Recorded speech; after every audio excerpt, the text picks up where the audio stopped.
Hello दोस्तों, मैं अशोक आप सभी का एग्जीक्यूटिव में स्वागत करता हूं। जैसा कि कुछ स्टैटिक्स के क्वेश्चंस सभी परीक्षाओं के लिए बहुत ही महत्वपूर्ण होते हैं और ख़ासकर हमने ये जो प्रैक्टिस सेट बनाई है या जो हमने स्टैटिक जीके के क्वेश्चंस बनाए हैं ये यूपी परीक्षा को देखते हुए बनाए गए। और ये जो क्वेश्चन है सुपर 13 है। कितने? सुपर 13, अर्थात आपको एक सेट में 13 क्वेश्चन मिलेगा विथ डिटेल।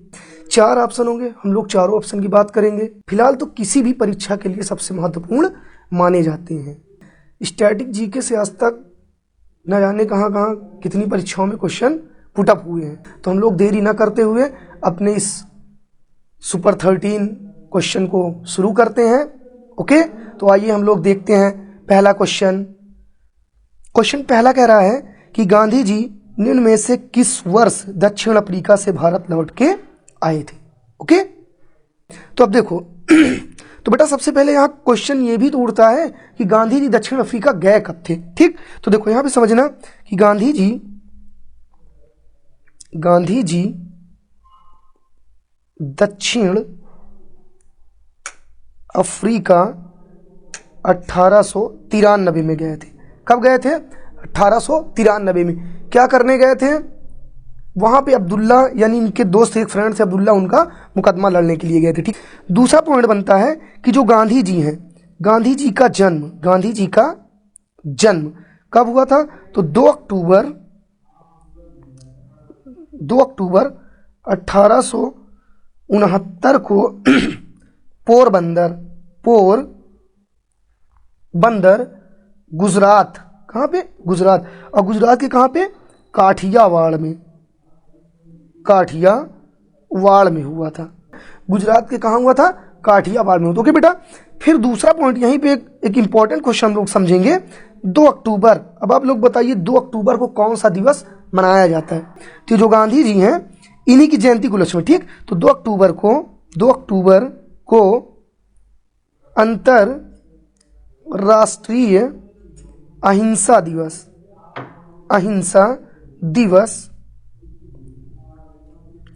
दिवस मनाया जाता है। 2 अक्टूबर को कौन सा दिवस मनाया जाता है? अहिंसा दिवस मनाया जाता है। ओके बेटा, अब दूसरी बातें क्या समझनी है, गांधी जी से हम और भी कुछ ये जानने की कोशिश करते हैं।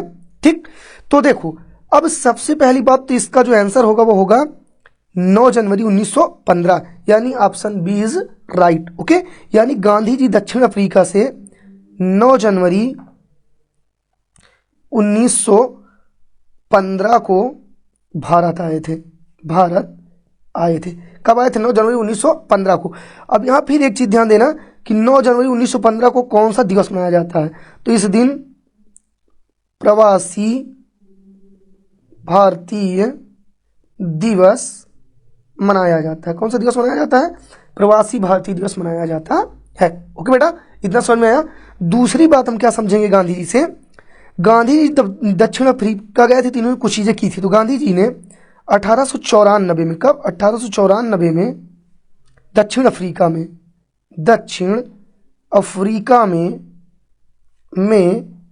Natal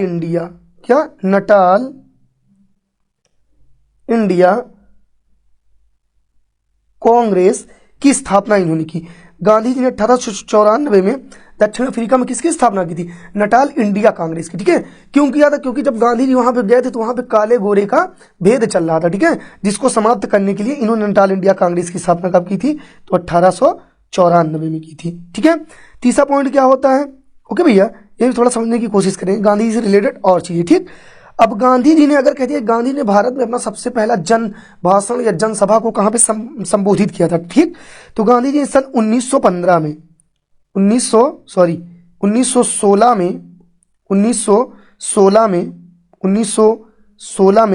BHU Banaras Hindu university में पहली बार जनसभा को इन्होंने क्या किया था? संबोधित किया था, चाहे भारत बोले चाहे उत्तर प्रदेश बोले। तीसरा पॉइंट लिखना, यहीं से लिखेंगे, गांधी जी ने 1917 में चंपारण सत्याग्रह किया। क्या किया? चंपारण सत्याग्रह किया, जो गांधी जी द्वारा भारत में किया गया पहला सत्याग्रह था। और ये कहाँ स्थित है चंपारण? तो चंपारण बिहार में स्थित है। ठीक, कहाँ स्थित है? बिहार में। ओके, और बिहार के मोतिहारी झील में बिहार के मोतिहारी जिले में इनके ऊपर मुकदमा भी चलाया गया था इसी को लेकर। ओके, फिर हम लोग क्या थोड़ा सा और जानने की कोशिश करते हैं कि गांधी जी जो थे, कौन थे गांधी जी ने क्या किया था कि 1920 में किसकी शुरुआत की थी? असहयोग आंदोलन की शुरुआत की थी। कब की थी? 1920 में असहयोग आंदोलन की इन्होंने शुरुआत की थी। ओके भैया, तीसरी बात क्या होती है कि एक समझौता हुआ था, गांधी इरविन समझौता। क्या हुआ था? गांधी इरविन समझौता। तो गांधी इरविन समझौता हुआ था 5 मार्च 1931 को। कब हुआ था? 5 मार्च 1931 को गांधी और इरविन का समझौता हुआ था। गांधी प्लस इरविन समझौता हुआ। ठीक है, 5 मार्च 1931 को कौन सा समझौता हुआ था? गांधी इरविन समझौता हुआ था। ठीक है, कोई दिक्कत यहां तक? ओके, ठीक है, अगला समझना। अब अगर पूछा जाए बेटा गांधी जी ने सत्याग्रह आश्रम की स्थापना कब की थी? ठीक, तो एक लिखना जरा, गांधी जी ने 1915 में, कब? 1915 में सत्याग्रह आश्रम की स्थापना की थी। गांधी जी ने 1915 में किसकी स्थापना की थी? सत्याग्रह आश्रम की स्थापना की थी। और कहां पे किया था? बोलो जल्दी, कहां पे किए थे? बोलो। तो गुजरात के अहमदाबाद में। और किस नदी के किनारे? तो साबरमती नदी के किनारे इन्होंने इसकी स्थापना की थी। ओके बेटा, समझ में आया सबको? कोई दिक्कत यहां तक? अगर इसमें और जानना है तो 13 अप्रैल 1919 को जलियांवाला बाग हत्याकांड हुआ था। ओके, कोई दिक्कत? आगे बढ़े, चलो हम लोग आते हैं नेक्स्ट क्वेश्चन पे। ठीक है, अब देखो बेटा यहां पे कह रहा है कि सोनपुर पशु मेला भारत के निम्नलिखित में से किस राज्य में लगता है? ओके, तो देखो अब जो सोनपुर मेला है ये एशिया का, कहां का? एशिया का सबसे बड़ा पशु मेला है। ठीक है, सोनपुर जो क्या है? एशिया का सबसे बड़ा पशु मेला है। ओके, दूसरी बात समझना कि ये लगता कब है? तो ये माघ माह में, नवंबर से दिसंबर मंथ में लगता है। ठीक है, नवंबर से दिसंबर। ओके, कब लगता है? नवंबर से दिसंबर। ठीक, अब जो कहने का मतलब सोनपुर मेला है, ठीक है, इसी को हरिहर मेला के नाम से भी जानते हैं। इसको किस मेला के नाम से जानते हैं? हरिहर मेला के नाम से भी जानते हैं। कोई दिक्कत यहां तक? समझ में आया सबको? दूसरी बात क्या करना है कि ये लगता कहाँ? ठीक है, तो कहाँ लगता है? सोनपुर, बिहार में लगता है। सोनपुर मेला कहाँ लगता है? बिहार में। ओके, अब थोड़ा सा हम लोग और जानने की कोशिश करते हैं कि जो बिहार है, ठीक है, बिहार के बारे में कुछ और चीज़ जानने की कोशिश करते हैं। ठीक, तो बिहार जो है यहाँ पे 2 प्रमुख फेस्टिवल होते हैं। एक होता है जाट जाटिन लोक नृत्य, मतलब जाटिन। ओके, एक होता विदेशिया। ठीक है, विदेशिया और जाट जाटिन कहाँ का लोक नृत्य है? तो भैया बिहार का। ठीक है, बिहार में ही कुछ पेंटिंग चलती हैं, जैसे मधुबनी चित्रकला का संबंध बिहार से है। मधुबनी चित्रकला का संबंध किस राज्य से है? तो बिहार से है। ओके बेटा, यहां तक किसी को कोई दिक्कत किसी तरह की भी? ठीक है, दूसरी बात समझने की कोशिश करते हैं कि जो बिहार है, यह जनसंख्या की दृष्टि से भारत का तीसरा सबसे बड़ा राज्य है। बिहार जनसंख्या की दृष्टि से भारत का किस नंबर का सबसे बड़ा राज्य है? तो तीसरे नंबर का सबसे बड़ा राज्य है। तो पहले पे कौन है? यूपी, सेकंड पे है महाराष्ट्र और तीसरे पे कौन है? बिहार है। कोई दिक्कत यहां तक? ओके बेटा, यहाँ पे एक ऑप्शन है उत्तराखंड। तो उत्तराखंड में यहाँ पे देवीधुरा मेला लगता है। देवीधुरा मेला कहाँ लगता है? तो उत्तराखंड में लगता है। कोई दिक्कत? अगर कह दिया जाए उत्तराखंड का गठन कब हुआ था, तो उत्तराखंड का गठन सन 2000 में हुआ था। ठीक है, उत्तराखंड का गठन कब हुआ था? सन 2000 में हुआ था। और किसको? यूपी के 13 जिलों को काट कर इसका गठन किया गया था। कोई दिक्कत? अब आते हम लोग अपने नेक्स्ट क्वेश्चन पे। ओके, अब देखो यहां पे समझना बेटा, करा कि अजंता की गुफाएं भारत के किस राज्य में स्थित हैं? अजंता की गुफाएं भारत के किस राज्य में स्थित हैं? ठीक है, तो देखो अजंता की जो गुफाएं हैं वो भारत के किस राज्य में है? बोलो जरा सभी लोग। तो कहां पे स्थित है? महाराष्ट्र राज्य में स्थित है। कहां स्थित है? महाराष्ट्र राज्य में। ओके, अब देखो जो महाराष्ट्र है, ये जो गुफाएं हैं ये महाराष्ट्र के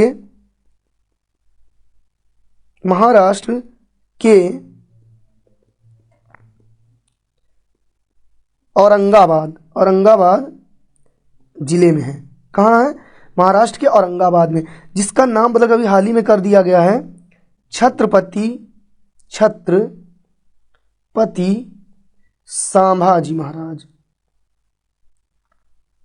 ठीक है, इसका नाम कर दिया गया किसका बदल के?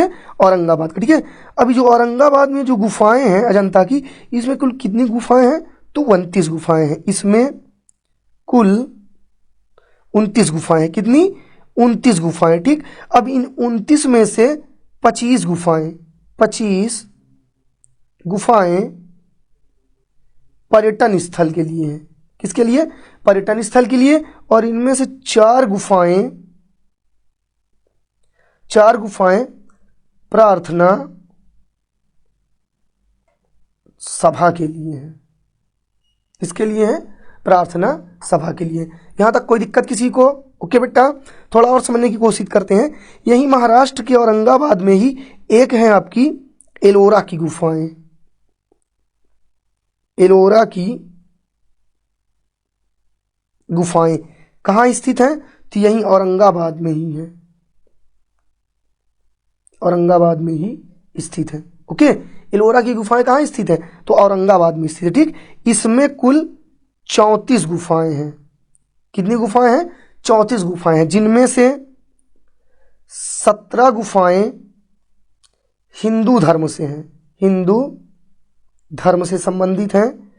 इनमें से 12 गुफाएं बौद्ध धर्म से संबंधित हैं। बौद्ध धर्म से। ओके, अब बची 17 12 कितना हो गया? 29। बची कितनी? 5 गुफाएं। 5 गुफाएं जैन धर्म से संबंधित है। किससे संबंधित है? जैन धर्म से संबंधित है। कोई दिक्कत यहाँ पे?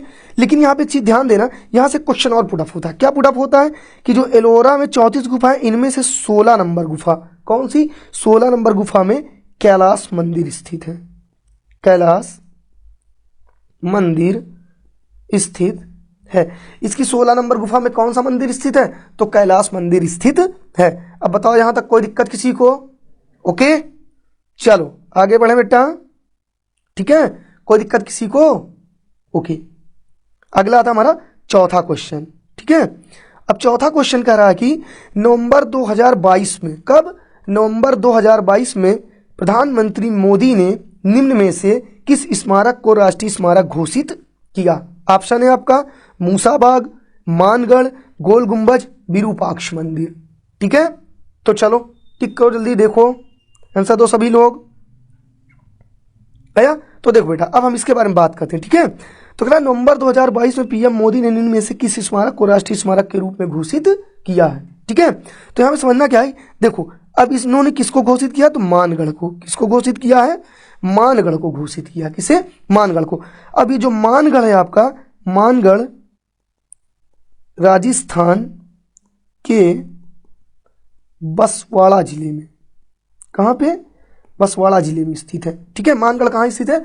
राजस्थान के बसवाड़ा जिले में स्थित है। ओके भैया, दूसरी बात समझना, ये जो राजस्थान है क्षेत्रफल में क्षेत्रफल में भारत का सबसे बड़ा राज्य है।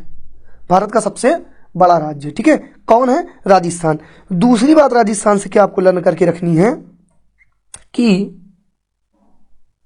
राजस्थान में ही सरिस्का वन्यजीव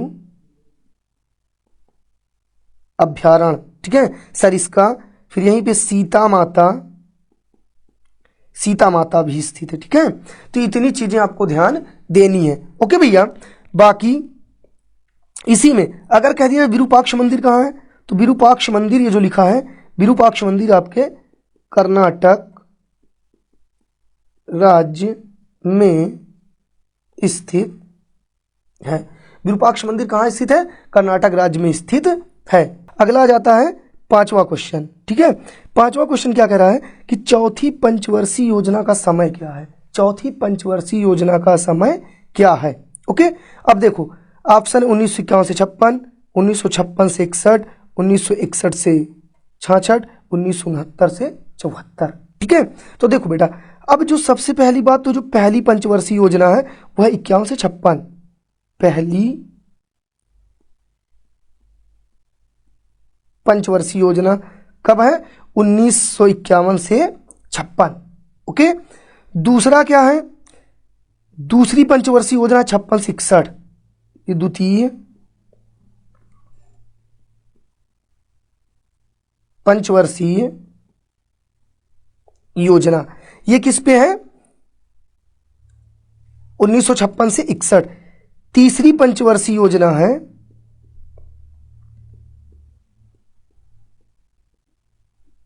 तृतीय पंचवर्षीय योजना 61 से 66। अब बची आपकी चौथी तो चौथी पंचवर्षीय योजना का संबंध कब से कब तक है? 1966 से 1974। अब यहां पे ध्यान देना, एक क्वेश्चन पुट अप होता है कि इस पंचवर्षीय योजना के तहत किस देश से युद्ध हुआ था, ठीक है। तो चौथी पंचवर्षीय योजना के समय इस योजना के दौरान भारत प्लस पाक यानी पाकिस्तान, भारत प्लस पाकिस्तान युद्ध हुआ था, ओके। इतना समझ में आया। अब अगर पूछा जाए कि अगर आपसे पूछ लिया जाए कि पहली पंचवर्षीय योजना में किन चीजों में बात की गई थी, तो कृषि पर, ठीक है, कृषि को बढ़ावा देने पे। दूसरी पंचवर्षीय योजना में उद्योगों को बढ़ावा देना, किस पे? उद्योगों को बढ़ावा देने पे, ठीक, उद्योगों क्या करने पे? बढ़ावा देने पे बात की गई थी, ठीक है। इतनी चीजें सबको समझ में आई? बोलो जल्दी, सभी को आई? कोई दिक्कत किसी को? ओके बेटा। अगला क्वेश्चन आता है छठा क्वेश्चन, ठीक है।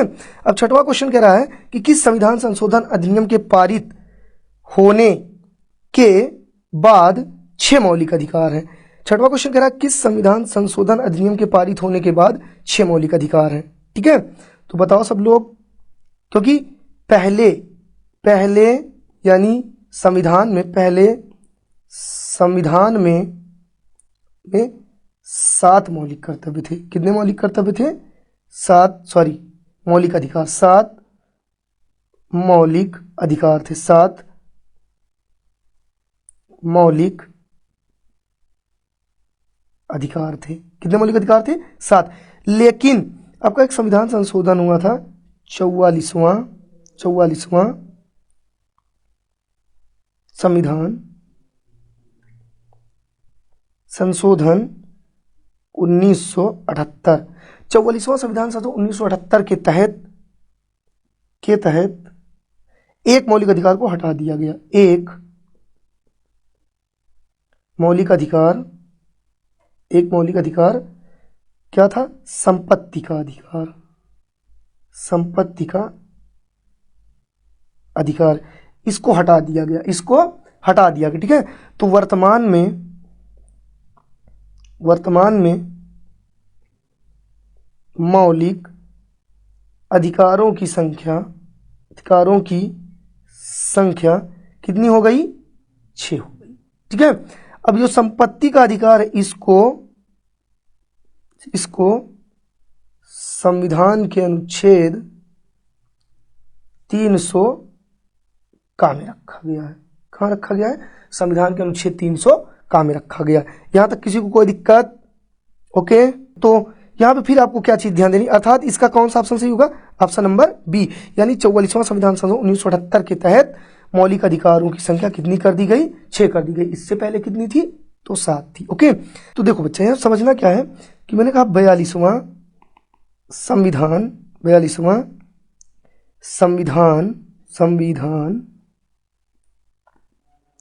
संशोधन 1976, 42वां संविधान संशोधन 1976 के तहत प्रस्तावना में, कहाँ पे? प्रस्तावना में 3 शब्द जोड़े गए। कितने शब्द जोड़े गए? 3 शब्द जोड़े गए। पहला है समाजवादी, दूसरा है धर्मनिरपेक्ष, और तीसरा है आपका अखंडता। और तीसरा क्या है? अखंडता। ये तीनों शब्द कहाँ जोड़े गए? बोलो जल्दी। 42वां संविधान संशोधन 1976 के तहत प्रस्तावना में जोड़े गए। ओके बच्चा, किसी को कोई दिक्कत यहां तक? अब हम लोग आगे चलते हैं नेक्स्ट क्वेश्चन पे। अगला क्वेश्चन आपका कह रहा है कि निम्न में से सिंधु की सबसे बड़ी सहायक नदी कौन सी है? निम्नलिखित में से सिंधु की सबसे बड़ी सहायक नदी कौन सी है? तो देखो बेटा, सबसे पहले तो जानने की कोशिश ये करते हैं कि सिंधु नदी का उद्गम कहाँ होता है। ठीक है, तो सिंधु नदी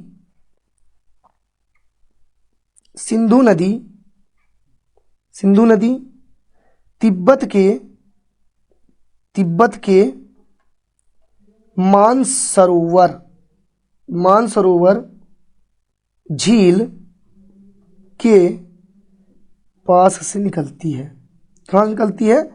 तिब्बत के मानसरोवर झील के पास से निकलती है। ओके, तो पहला तो हो गया सिंधु नदी कहाँ से निकलती है? तो तिब्बत के मानसरोवर झील के पास से निकलती है। ठीक है, अब जो सिंधु है इसकी सहायक नदियां, अब सिंधु की सहायक नदियां कौन कौन सी हैं? तो पहली है झेलम, फिर चिनाब, फिर रावी, फिर व्यास, उसके बाद सतलज। सिंधु की सहायक नदियां कौन कौन सी हैं? झेलम, चिनाब, रावी, व्यास और सतलज। ओके, अब इसमें पूछ रहा है कि इनमें से सिंधु की सबसे बड़ी सहायक नदी कौन सी है? ठीक है, तो सिंधु की सबसे बड़ी सहायक नदी कौन सी है? चिनाब, यानी option number B is right. Okay, फिर यहाँ पे कुछ चीजें अलग से देखना है। एक सबसे इंपॉर्टेंट पॉइंट है, एक हुआ था सिंधु नदी जल समझौता। तो सिंधु नदी जल समझौता किन दो देशों के बीच हुआ था? ठीक है, तो देखो सिंधु नदी जल समझौता 1960 में हुआ था। कब हुआ था? 1960 में। किसके किसके बीच? भारत प्लस पाकिस्तान के बीच हुआ था। भारत और किसके बीच हुआ था? तो पाकिस्तान के बीच हुआ था। कौन सा समझौता? सिंधु नदी जल समझौता। कब हुआ था? 1960 में। तो यह समझौता करवाया किसने था? यह समझौता वर्ल्ड बैंक ने करवाया था। ठीक है, विश्व बैंक ने करवाया था। किसने करवाया था? विश्व बैंक ने करवाया था। कोई दिक्कत? ओके बेटा, अब यही भी ध्यान देना, ये जो सिंधु की सहायक नदी सतलज है ना, यह भी यानी सतलज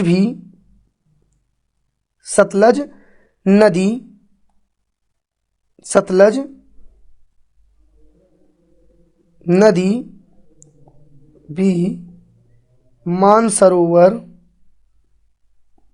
झील के पास से निकलती है। सतलज नदी कहाँ से निकलती है? मानसरोवर झील के पास से निकलती है। यहां तक किसी को कोई दिक्कत? ओके बेटा, आगे बढ़ें। चलो, अगला क्वेश्चन आता है कि आरबीसी का निर्माण कहाँ होता है? आरबीसी का निर्माण कहाँ होता है? ठीक है, तो आपको इसका आंसर देना। चलो बोलो जल्दी सभी लोग, आरबीसी का निर्माण कहाँ होता है? तो देखो भैया, अभी जो आरबीसी होती है, ठीक है, आरबीसी इसको बोलते हैं लाल रुधिर कणिकाएं। लाल रुधिर कणिकाएं, या फिर कहते हैं लाल रुधिर कणिकाएं, यानी red blood corpuscles. Red blood corpuscles. Okay, अब यहां पे समझना कि जो आरबीसी होती है आरबीसी का जीवन काल 120 दिन होता है। आरबीसी का जीवन काल कितने दिन होता है? 120 दिन होता है। अगर कह दिया जाए इसका निर्माण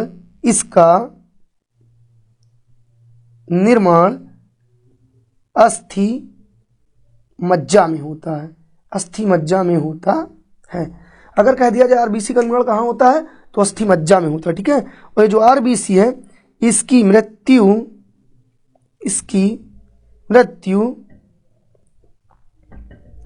प्लीहा में होती है। इसकी मृत्यु कहाँ होती है? प्लीहा में होती है। तो आरबीसी की मृत्यु कहाँ होती है? प्लीहा में होती है। और अगर आपसे कह दिया जाए कि ये जो प्लीहा है, तो प्लीहा को ही यानी इसको रुधिर बैंक यानी ब्लड बैंक के नाम से जाना जाता है। क्या जाना जाता है? ब्लड बैंक के नाम से जाना जाता है। एक चीज और ध्यान देना, ये जो आरबीसी होती है, आरबीसी, ओके बेटा, तो देखो आरबीसी की जब हमारे बॉडी में अधिकता हो जाती तब क्या होता है, जब कमी हो जाती है तब क्या होता है। तो जब आरबीसी की संख्या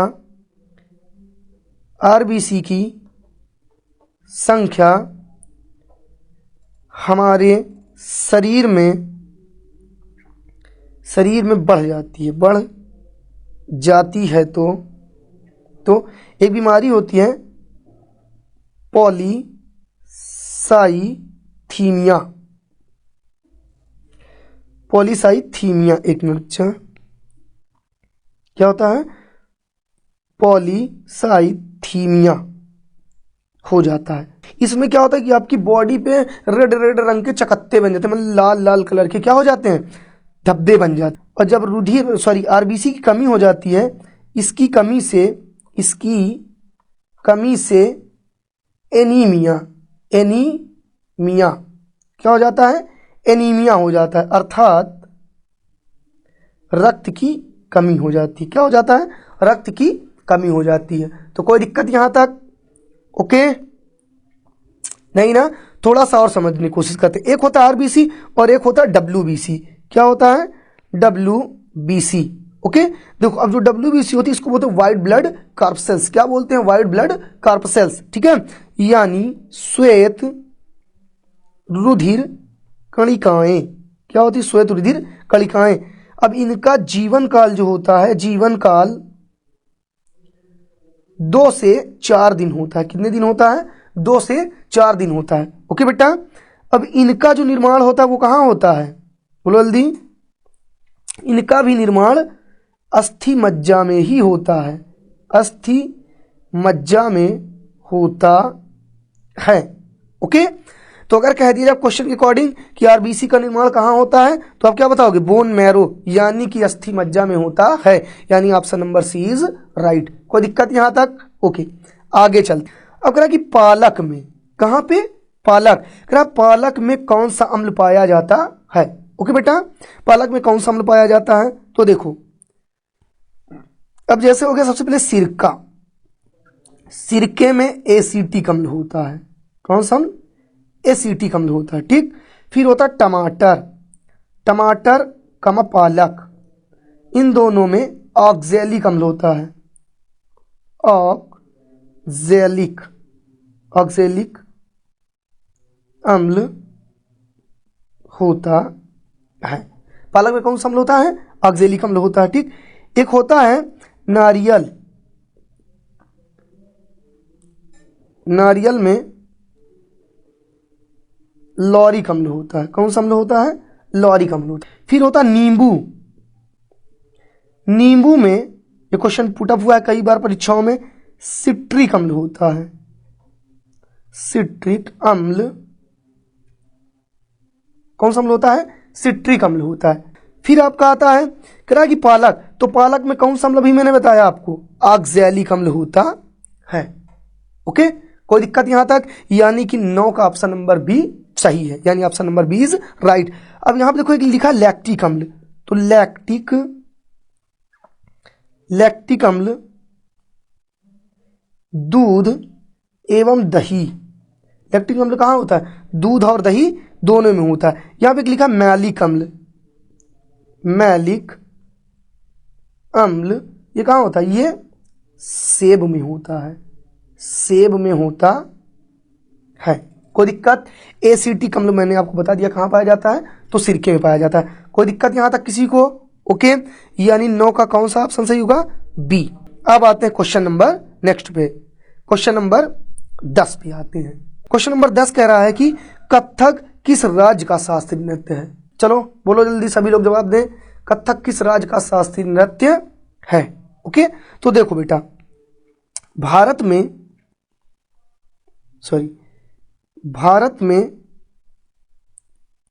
कुल 8 शास्त्रीय नृत्य हैं। भारत में कुल कितने शास्त्रीय नृत्य हैं? 8 शास्त्रीय नृत्य, ठीक है। तो इनमें से एक नृत्य है कथक। तो कथक कहाँ का है? उत्तर प्रदेश का। कथक उत्तर प्रदेश का शास्त्रीय नृत्य है। ओके, बाकी आंध्र प्रदेश का कुचिपुड़ी होता है। आंध्र प्रदेश का शास्त्रीय नृत्य क्या है? कुचिपुड़ी। तमिलनाडु का भरतनाट्यम। अगर कह दिया भरतनाट्यम कहाँ का शास्त्रीय नृत्य है, तो तमिलनाडु का है, और इसका पुराना नाम सादिर था। क्या नाम था? सादिर। इसका पुराना नाम क्या है? सादिर था। तीसरा आता है आपका कथकली। कथकली कहाँ का है? केरल का। कथकली और मोहिनी अट्टम भी यहीं का है। मोहिनी अट्टम और कथकली कहाँ का है? केरल। फिर आपका बचता है ओडिशा का उड़िया। कौन सा होता है? उड़िया यहाँ का क्या है? शास्त्रीय नृत्य है। और एक है आपका असम का शास्त्रीय नृत्य सतारिया होता है। कौन सा होता है? असम का शास्त्रीय नृत्य क्या है? असम का सतारिया कहाँ का शास्त्रीय नृत्य है? असम का है। ओके, कोई दिक्कत यहाँ तक किसी को? ओके बेटा, तो अगर कह दिया कथक किस भारत के किस राज्य का शास्त्रीय नृत्य है, तो उत्तर प्रदेश का, यानी option number C is right. कोई दिक्कत यहाँ तक? मैंने बताया कि भारत में कुल कितने शास्त्रीय नृत्य हैं? 8, जिनमें से मैंने कुछ को लिखवा दिए, ठीक है। कथक यूपी का, आंध्र प्रदेश का कुचिपुड़ी, तमिलनाडु का भरतनाट्यम, कथकली केरल का, मोहिनीअट्टम केरल का, उड़िया उड़ीसा का, और असम का सतारिया। कोई दिक्कत? अगला था क्वेश्चन नंबर 11। क्वेश्चन नंबर 11 कह रहा है कि अस्पृश्यता का अंत भारतीय संविधान के किस अनुच्छेद से संबंधित है? क्वेश्चन नंबर 11 कह रहा है कि अस्पृश्यता का अंत भारतीय संविधान के किस अनुच्छेद से संबंधित है? ये तो सबको पता होगा। तो क्वेश्चन नंबर 18 इसमें, जो 18 किससे? उपाधियों का अंत। अब 18 में किसका उल्लेख है? उपाधियों का अंत। अगर कह दिया कि अनुच्छेद 18 किससे संबंधित है? उपाधियों का अंत। अनुच्छेद 21 प्राण एवं दैहिक स्वतंत्रता, प्राण एवं दैहिक स्वतंत्रता का उल्लेख किसमें है? अनुच्छेद 17 में। 19 में इसमें कुछ प्रकार की स्वतंत्रताओं का उल्लेख किया गया है। मानव स्वतंत्रताओं का उल्लेख किया गया, ठीक है। अब बच्चा कौन सा? अनुच्छेद 17। तो यानी अनुच्छेद 17 का संबंध किससे है? अस्पृश्यता के अंत से, छुआछूत। तो अगर कह दिया जाए कि 11 का कौन सा सही हो, तो option number B is right, अनुच्छेद 17। ओके बेटा, अब हम लोग आते हैं क्वेश्चन नंबर 12 पे।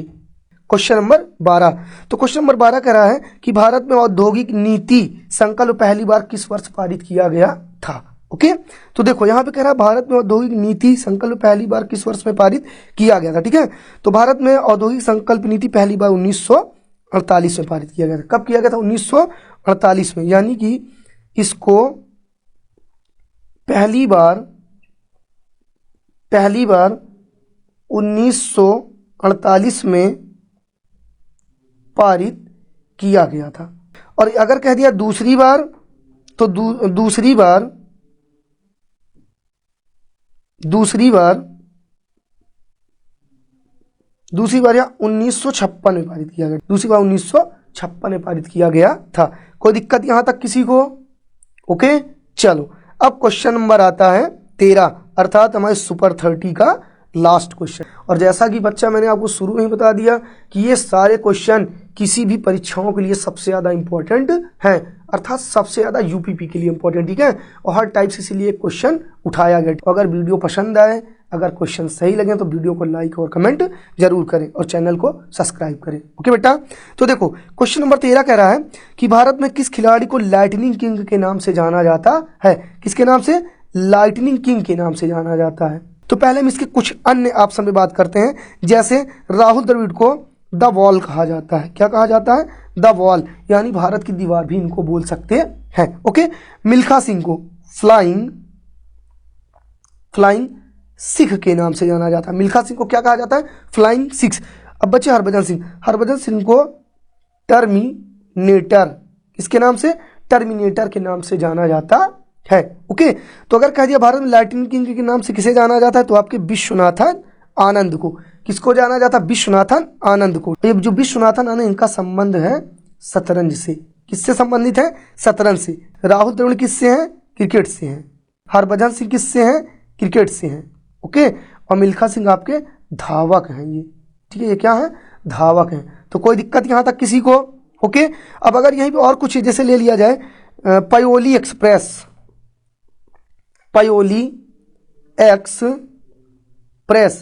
या उड़न परी किसको कहा जाता है? तो पीटी उषा को कहा जाता है, पीटी उषा। ओके, अगर कह दिया जाए ढिंग एक्सप्रेस किसको कहा जाता है? तो हिमा दास को कहा जाता है, हिमा दास। ओके, हिमा दास कहाँ की है? कि असम राज्य की, असम की। अभी कुछ दिन पहले असम राज्य की सरकार ने इनको यहाँ पे डीएसपी नियुक्त किया था। क्या नियुक्त किया था? डीएसपी नियुक्त किया था। ओके, तो ये रहे हमारे सुपर 30 के सारे क्वेश्चंस। अगर आपको क्वेश्चंस अच्छे लगे हों तो आप चैनल को लाइक और सब्सक्राइब करना ना भूलें। इस पे अपनी राय जरूर दें। अगर कहीं पे कोई दिक्कत होगी तो उसको सुधार करने की कोशिश की जाएगी। ओके, ठीक है बच्चा, हम फिर इसी तरह अगले वीडियो में मिलते हैं अपने सुपर 30 क्वेश्चन के साथ। सभी को मेरा नमस्कार।